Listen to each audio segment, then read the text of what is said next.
So, export and import. What do you mean by import? Receiving the things from another country. Observe your picture.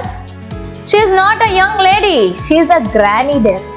Calcium oxide is reacting with water to form calcium hydroxide. Calcium hydroxide, that too it is in aqueous solution. ಅದಾದ ನಂತರ ಕೃಷ್ಣರಾಜಸಾಗರ. ಇದನ್ನು ನಾವು ಯಾವ ಕನ್ನಡಿಗನೂ ಸಹ ಕೇಳದೆ ನೋಡದೆ ಅಥವಾ ನಾವು ಅದನ್ನ ಸ್ಮರಿಸದೆ ಇರೋದಕ್ಕೆ ಸಾಧ್ಯನೇ ಇಲ್ಲದೆ ಇರತಕ್ಕಂಥ ಒಂದು ನಮ್ಮ ಕನ್ನಡ ನಾಡಿನ ಅವಿಭಾಜ್ಯ ಅಂಗ, ರಕ್ತಗತವಾಗಿರ್ತಕ್ಕಂಥ ಒಂದು ಅಂಗ ಅದು ಕೃಷ್ಣರಾಜಸಾಗರ.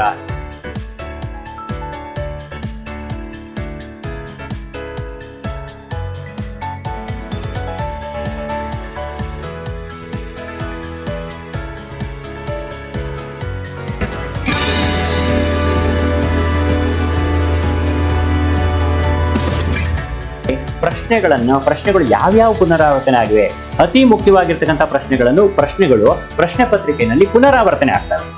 ಒಂದ್ಸಲ, 2 ಸಲ, 3 ಸಲ ಎಲ್ಲ ಕೇಳ್ತಿರ್ತಾರೆ ಒಂದು ಪ್ರಶ್ನೆಗಳು. ಯಾಕಂದ್ರೆ ಅದನ್ನು ನಾವು ಜೀವನದಲ್ಲಿ ಅಳವಡಿಸ್ಕೊಳ್ಬೇಕಾಗಿರುತ್ತೆ. ಅಂತ ಪ್ರಶ್ನೆಗಳು ಯಾವುವು, ಆ ಪ್ರಶ್ನೆಗಳಿಗೆ ಉತ್ತರ ಬರೆಯೋದು ಹೇಗೆ ಅಂತ ಅನ್ನೋದನ್ನ ನಾವು ನೋಡೋಣ. ಅತಿ ಮುಖ್ಯವಾಗಿ ನೀವು LBA ಬೇಸ್ ಆಗಿ ಈ ಪ್ರಶ್ನೆಗಳು ಬಂದಿರತಕ್ಕಂಥದ್ದು ಇರ್ತದೆ. ಸೊ ಅದನ್ನ ನೋಡ್ಕೊಳ್ಳಿ, ಗಮನಿಸಿ. ನೋಡಿ, ಇಲ್ಲಿ ಉದ್ದಿಷ್ಟಾನುಸಾರ ಪ್ರಾಮುಖ್ಯತೆಯನ್ನು ಎಷ್ಟೆಷ್ಟು ಕೊಟ್ಟಿದ್ದಾರೆ. ಸ್ಮರಣೆಗೆ 15 ಪ್ರಶ್ನೆಗಳನ್ನ ಕೇಳ್ತಾರೆ. ಇದರಲ್ಲಿ 17 ಅಂಕಗಳಿದೆ. ಗ್ರಹಿಕೆಗೆ 5 ಅಂಕ ಪ್ರಶ್ನೆಗಳಿರ್ತವೆ. ಅದಕ್ಕೆ 2 ಅಂಕಗಳಂತೆ 10 ಅಂಕಗಳು. ಮತ್ತೆ ಸುಲಭವಾಗಿರ್ತಕ್ಕಂಥ ಪ್ರಶ್ನೆಗಳು 12, ಮತ್ತೆ ಅದಕ್ಕೆ 42 ಅಂಕಗಳು ಈ ಪಾಠದಲ್ಲಿ ಇರ್ತಕ್ಕಂಥದ್ದು. ಅದನ್ನ ಹೇಗೆ ವಿಂಗಡಣೆ ಮಾಡಿದ್ದಾರೆ ಅನ್ನೋದನ್ನ ತಿಳ್ಕೊಂಡಿದ್ವಿ. ಮುಂದೆ ಯಾವ್ಯಾವುದು ಅನ್ನೋದನ್ನ ನೋಡೋಣ. ಈಗ ವಸ್ತುನಿಷ್ಠ ಪ್ರಶ್ನೆಗಳು, ಕಿರು ಉತ್ತರಗಳು, 1 ಅಂಕದ ಪ್ರಶ್ನೆಗಳಿರ್ತವೆ.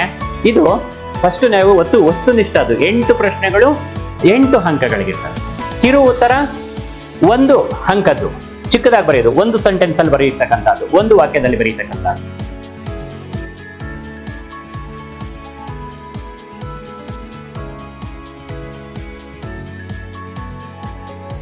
First term A and the common difference are known as. And what is the formula to find out sum to n term of an AP?